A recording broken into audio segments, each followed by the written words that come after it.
This week's message is based on the Gospel of Mark, the 4th chapter, beginning with verse 35 and ending with verse 41.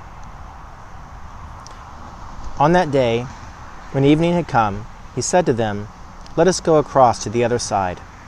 And leaving the crowd behind, they took him with them in the boat, just as he was. Other boats were with him. A great windstorm arose, and the waves beat into the boat, so that the boat was already being swamped. But he was in the stern, asleep on the cushion.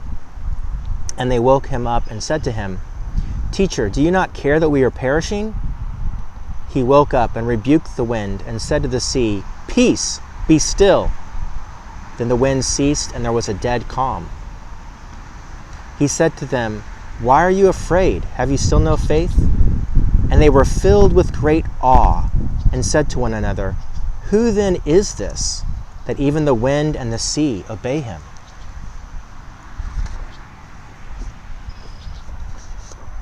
Jesus must have been exhausted. Let's look back at what he's been doing since he returned to his hometown. Back at his house, people had crammed inside to get close to him, to get healed or to hear a word of teaching. There were so many people and so much need that Jesus couldn't even sit down to get a bite to eat. During all that, he had to face down those pesky scribes from Jerusalem and then deal with his mother and brothers who were worried about him. And eventually, Jesus and his disciples left the house and went back to the sea, still being followed by a crowd, and then more joined, so that it was a great multitude of people, so many that Jesus got on a boat and pushed back from the shore just to free up some space along the beach for the huge crowd. From there, he taught the rest of the day.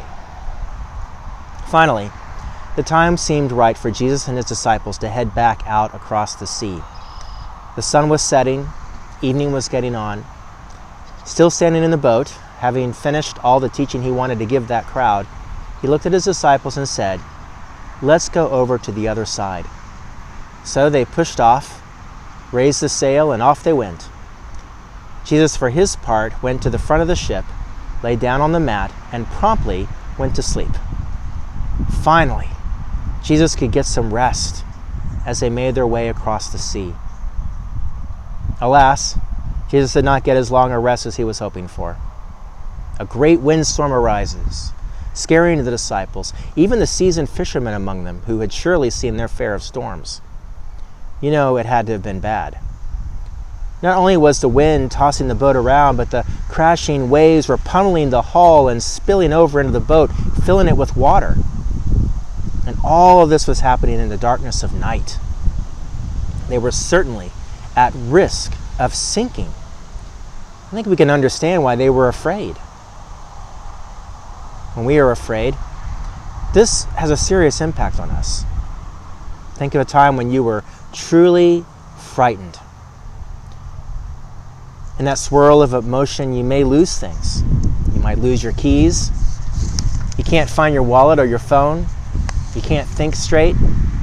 You may not know where to go or who to turn to for help in that moment of panic. You may not even know where you are. What we often lose when we are gripped with fear is perspective, faith, and hope. What the disciples say to Jesus is very revealing. Of all they could have said, they chose to accuse Jesus of not caring. When this story is told in Matthew and Luke, the disciples say, "Master, save us, we are perishing." But in Mark, the disciples say, "Teacher, do you not care that we are perishing?" They accuse of not caring the same person who has been spending the last several days doing nothing but care for everyone else. One of the main reasons why they were on the boat in the first place was so that Jesus could have some downtime away from the crowd so that he could get some rest. Yet they accused Jesus of not caring. But that's what fear can do to someone. We lose perspective.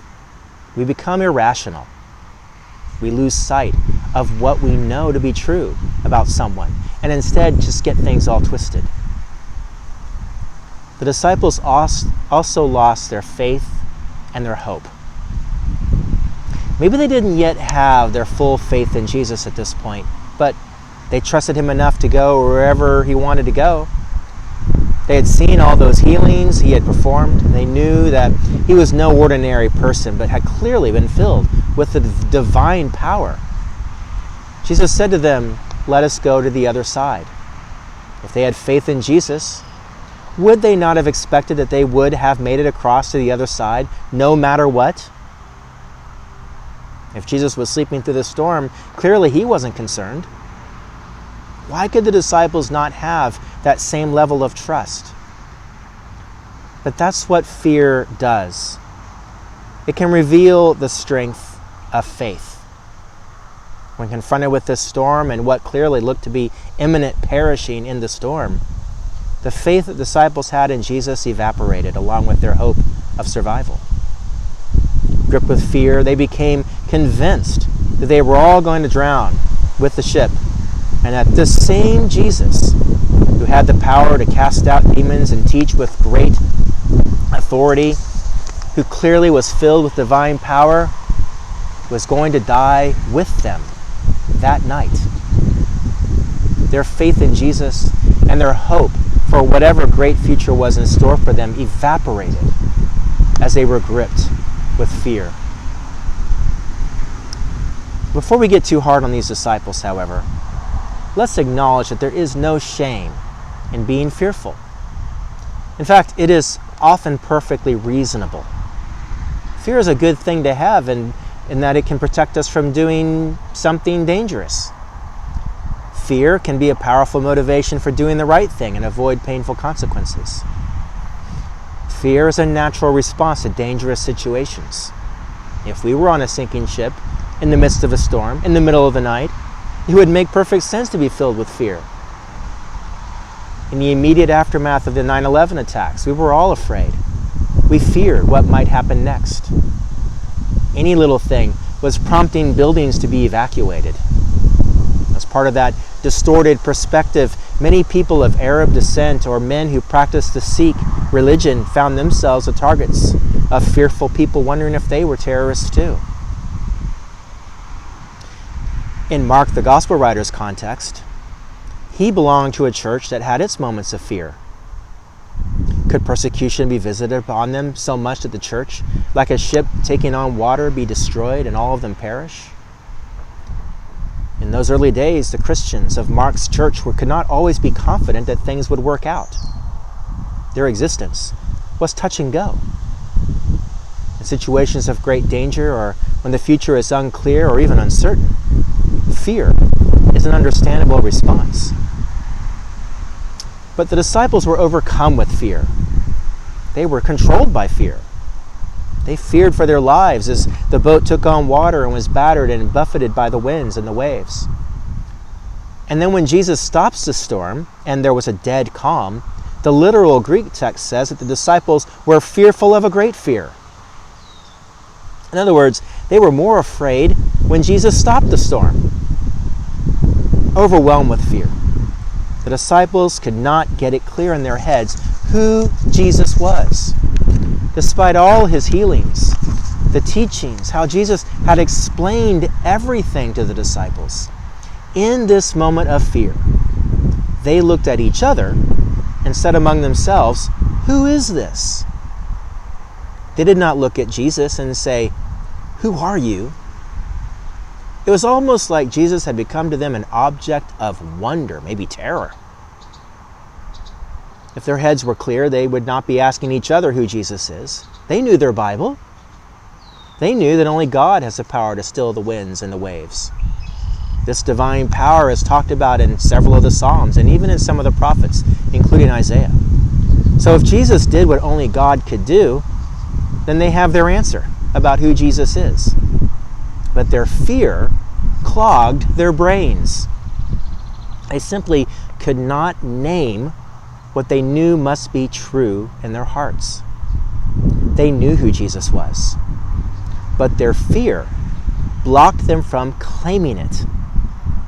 Fear created a barrier between them and Jesus. In that moment, Jesus was not the teacher they were following, the one who had claimed them as his brother. He was now an object of awe, in which the disciples looked at each other and said, "Who is this?" Nevertheless, Jesus sticks with his disciples. In this situation, Jesus could have responded in several ways.